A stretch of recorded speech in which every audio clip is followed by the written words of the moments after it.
안녕하세요. 딥러닝 시스템 조교 이수연입니다.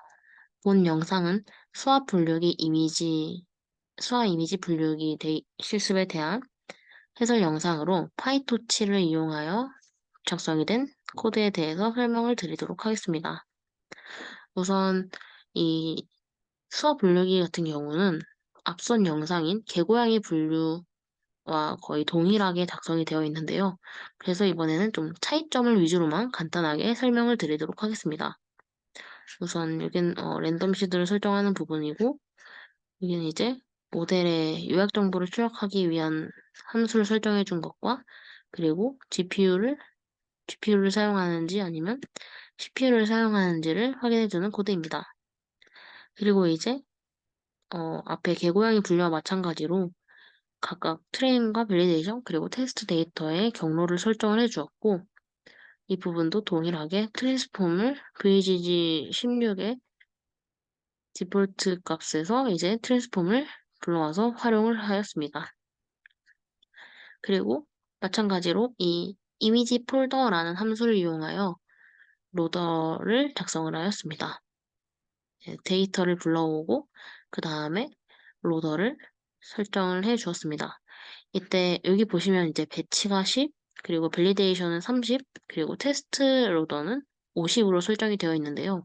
사실 모두 다 동일하게 설정을 하셔도 되고, 이 경우에는 그냥 트레인의 배치는 10으로 설정이 된 것이고, 그리고 밸리데이션 데이터의 경우는 이제 이 밸리데이션 데이터가 300개가 해당하는데, 배치 사이즈를 30으로 설정을 하여 10번 반복해주는 방식으로 이용을 하게 됩니다. 그리고 테스트 로더의 경우에는 테스트 데이터가 50개라서 그냥 한 번에 배치 사이즈에 해당하는 만큼 설정을 해준 것입니다. 이 부분에 대해서 또 설명이 많이 들었는데, 사실 이 밸리데이션과 테스트 데이터셋은 학습을 위해서 배치를 설정을 하는 게 아니고, 제가 제공된 코드는 모두 어펜드를 이용하여, 어, 한 번에, 배치 사이즈가 한 번에 전체 데이터를 커버를 하든 아니면 여러 번 반복해서 로더를 불러와야 하던 모두 다 작동이 되도록 작성이 되어 있습니다. 그래서 네, 이 부분은 임의로 이 밸리데이션과 테스트는 케라스와 동일하게 작동을 해주다 보니 이렇게 설정이 된 것입니다. 네, 그러고 이제 다음에 마저 살펴보겠습니다. 보시면은 이제 여기서는 배치 사이즈를 10으로 설정을 해주었기 때문에 10이라는 배치 사이즈를 가지고, 그리고 채널 개수 그리고 높이와 너비에 해당하는 쉐입을 가지게 되고, 라벨의 경우는 배치 사이즈에 해당하는 값만을 가지고 있는 것을 확인하실 수가 있습니다. 그리고 마찬가지로 이 이미지넷에서 학습이 된 프리트레인드 웨이트를 불러오고, 그 중에서도 이제 피처에 해당하는 부분만 불러오게 되었습니다. 그리고 잠시만 보시면 이제 이렇게 다 불러와진 것을 보실 수 있는데, 이때 다른 점이 이 글로벌 에버리지 풀링에 해당하는 부분을 추가해 준 것입니다. 여기 보시면 이제 어댑티브 에버리지 풀링 2D를 이용을 하였는데, 이 코드를 이용하시면 이제 보시면 요 마지막에 해당하는 부분인데, 이 채널과 그리고 높이 너비에 해당하는 부분이 있었는데, 이제 채널과 원 바이 원이 되도록 설정이 된 것을 확인하실 수가 있습니다. 이렇게 해서 이 전체 원래는 2D였던 것을 하나의 값이 되도록 설정을 해준 것입니다. 그리고 이제 모델을 프리즈 시켜두는데, 이 수화 분류기 같은 경우는 이미지넷 데이터셋과 좀 다른 분포를 가지고 있습니다. 그래서 이제 피처 익스트랙터의 뒷부분도 같이 학습을 하기 위해서 베이스 모델에서 뒤에 10개에 해당하는 레이어를 제거를 하고 다른 애들을 모두 학습 불가능하게 설정을 해주었습니다. 다르게 얘기를 하자면 뒤에 있는 10개의 레이어는 학습이 가능하도록 설정을 해준 것입니다. 이때 또 잠시 보시면 이제 원래 케라스로 작성된 코드에는 -5로 되어 있는데요. 이 파이토치로 작성된 코드들은 각각 레이어마다 이 컨볼루션 혹은 ReLU, 컨볼루션, 맥스풀링 혹은 여기 없지만 FC 레이어 이런 식으로 있으면 각각에 대해 활성화 함수를 직접 입력을 해줘야 됩니다. 따라서 마이너스 5를 하게 되면은 뒤에서 ReLU를 포함해서 세기 때문에 케라스에 마이너스 5로 설정된 것과 다르게 됩니다. 그래서 여기서 이제 이 맥스풀 2D까지 해당하는 이만큼을 이제 학습 가능하도록 설정을 하기 위해서 마이너스 10으로 설정을 해주었습니다. 다시 보시면 1, 2, 3, 4, 5, 6, 7, 8, 9, 10. 네, 여기까지가 이제 10까지니까 9죠. 이 맥스풀 2D까지가 이제 학습이 가능하도록 설정이 된 것입니다. 그런데 보시면 사실 이 맥스풀은 학습 가능한 파라미터가 아니기 때문에 네, 요 맥스풀까지 해도 되고 이 컨볼루션 2D까지 설정을 하셔도 됩니다. 그리고 이제 그 다음에는 이제 클래시파이어를 만들어 주었는데 이 클래시파이어는 간단하게 플래팅을 하고 그 다음에 이 인풋 인풋레 인풋되는 인풋 채널과 아웃풋 채널을 설정해 주었습니다. 이때 이 아웃풋 채널이 10인 거는 저희가 사용하는 수화 분류 이미지가 10개의 라벨이기 때문이고 이 512의 경우는 위에서 보시면 저희가 어댑티브 에버리지 풀링 2D를 이용을 하여 512 by 1 by 1의 값으로 이 만들어준 것을 이제 플래튼해서 사용하기 때문입니다. 네, 이렇게 설정한 클래시파이어를 이 베이스 모델에 클래시파이어라는 이름으로 추가해 주었습니다. 그리고 이제 모델의 요약 정보를 확인을 해보시면은 이제 아까 어댑티브 에버리지 풀링까지가 있었다면 플래튼 그리고 리니어 10개의 출력값을 갖도록 하는 것을 확인하실 수가 있습니다.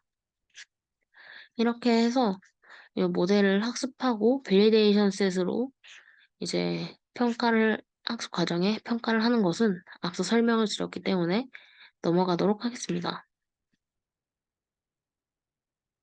이렇게 해서 중간에 저장을 했던 베스트 체크 포인트를 다시 베스트 모델로 불러온 다음에 이제 모델의 프리딕션을 진행하겠습니다.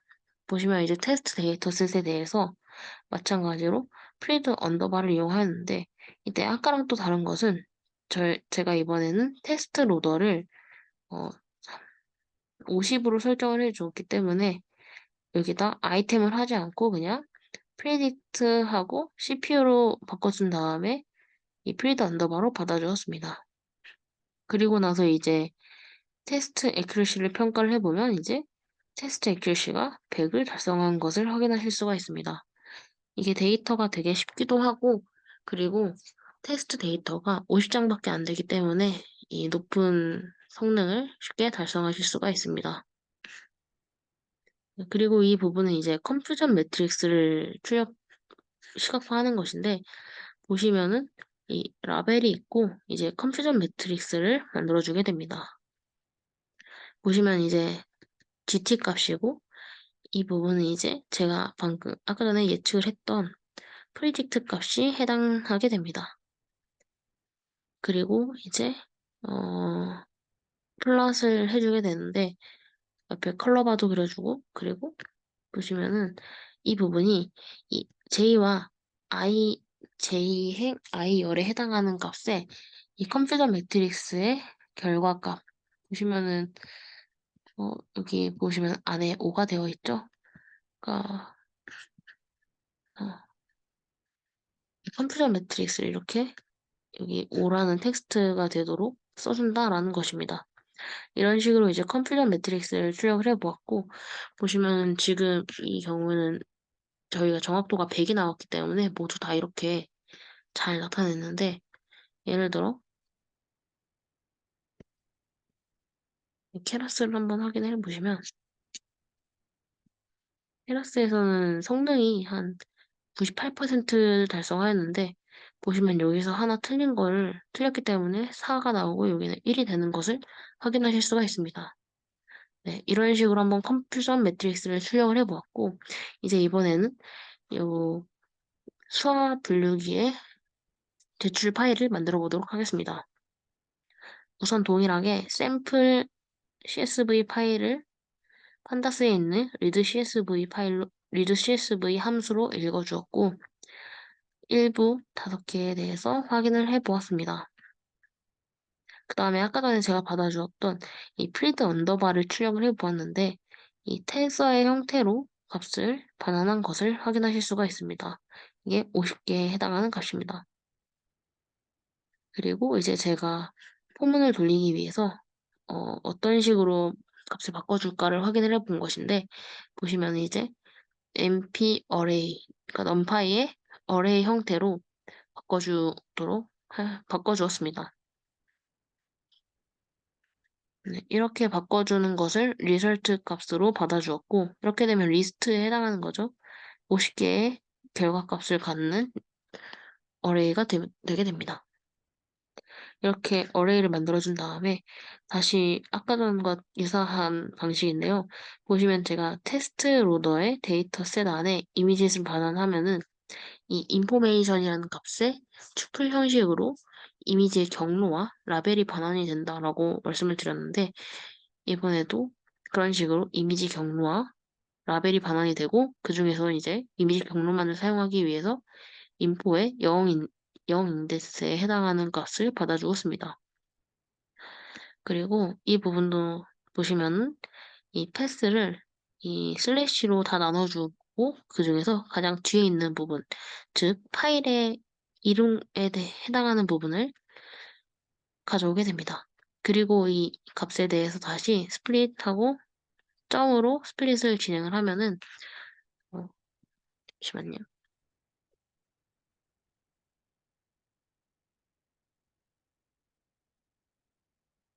이런 식으로 제가 테스트 데이터셋을 다시 확인해 보시면은 요 이미지하고 아이디 그리고 확장자로 되어 있는데, 이 점을 기준으로 이미지의 이름 부분과 그리고 확장자 두 가지로 나눠지게 됩니다. 그런데 이제 저희는 아이디가 필요하기 때문에 이 뒤에서 두 번째 혹은 앞에서 첫 번째 인덱스 0에 해당하는 값을 여기서 마이너스 2로 해주었네요. 뒤에서 두 번째니까 마찬가지로 아이디에 해당하는 부분입니다. 아이디에 해당하는 부분을 id라는 변수로 받아주었습니다.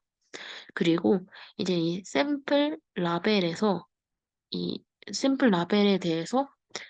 예측값을 넣어주는데, 어떤 라벨 중에 어떤 애냐 하면은 이제 샘플 id가 이 포문 안에서 방금 구한 id에 해당하는 경우를 찾아서 그 안에 있는 라벨 값에 예측 결과를 넣어주게 됩니다. 이렇게 해서 샘플 데이터 프레임을 만들어 주었고, 마찬가지로 이 샘플의 toCSV를 함수를 이용하여 CSV 파일로 저장을 해 주었습니다. 이렇게 하면은 이제 아웃풋 값으로 이렇게 제출할 수 있는 형태로 이 아이디와 라벨에 해당하는 값으로 만들어지게 되고요. 이걸 이제 제출하시면은 이 경우에는 이제 성능이 1, 그러니까 100%죠. 1을 달성하게 됩니다. 이상으로 해설 영상을 마치도록 하겠습니다. 감사합니다.